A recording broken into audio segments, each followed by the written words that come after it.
what they put into it. A lot of people don't know, what they go through. You have to get up. Bodies beat to shit and, mentally stay locked in and do those things. So, long season. What happened on the 12-man on the field penalty? It's my fault. It's my fault.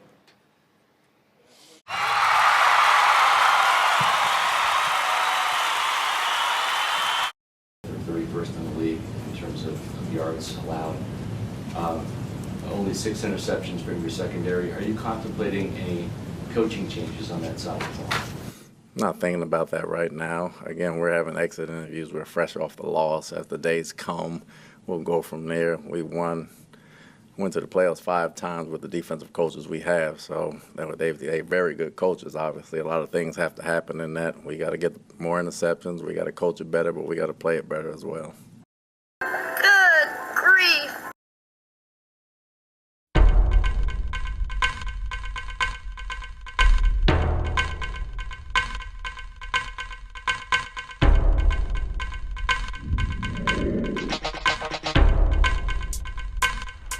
What's up, everybody out there? AJ Turnup here. Click that subscribe button. Also, don't forget to check me out on Bucs Report The Aftermath on 102.9 Game Broad Street South Radio with my co-host Slick. Also, I understand that TikTok is down, so you might as well bring yourself on over here, and I got some gems to drop. But today, I'm not even really here to talk about the Bucs directly.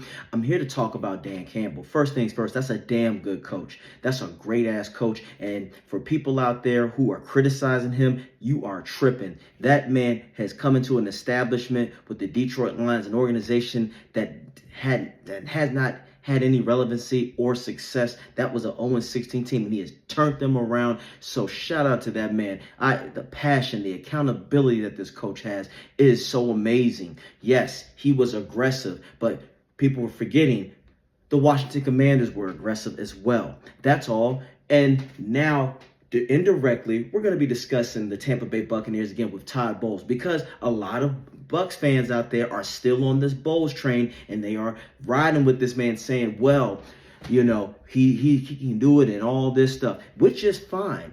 Now, one of the biggest excuses that I've been hearing this entire season for the Bucs' lack of defensive greatness is injuries. Okay, so I'm going to play that game and go with the logic that a lot of Bowles supporters out there are saying. Okay, if the injuries are that big of a deal, then you got to have that same energy for the damn Detroit Lions.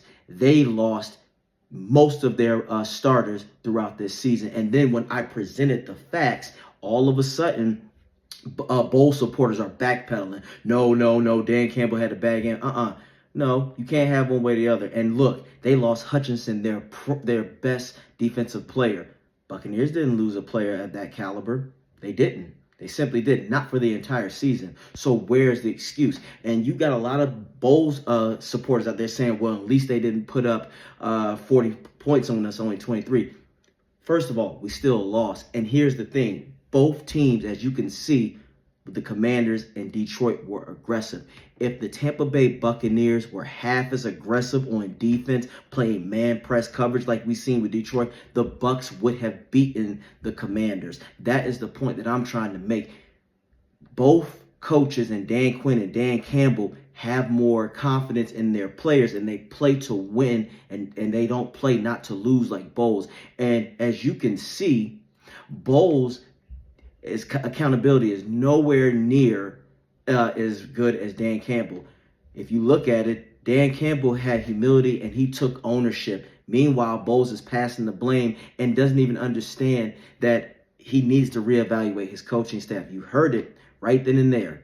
So what does that tell you? For you Detroit fans out there, you have a damn good coach, and you guys are lucky to have him. I would love to play for a coach that believes in me more than the opposition. So for Detroit Lion fans, enjoy. For us Buck fans, it's really, again, the question is, why do you want to keep Bowles? Give me a football reason and not an emotional one.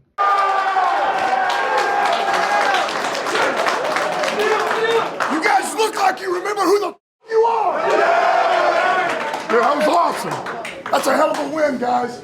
All I can think about is, man, we've been forged in this stuff now. This has been 3 years in the making. Some of it 4. Like, that just doesn't happen. You got to work through it, grind through it, and go through the downs to get to the ups of where we're at. That was unbelievable, man. Division winners, back-to-back seasons, and the #1 seed.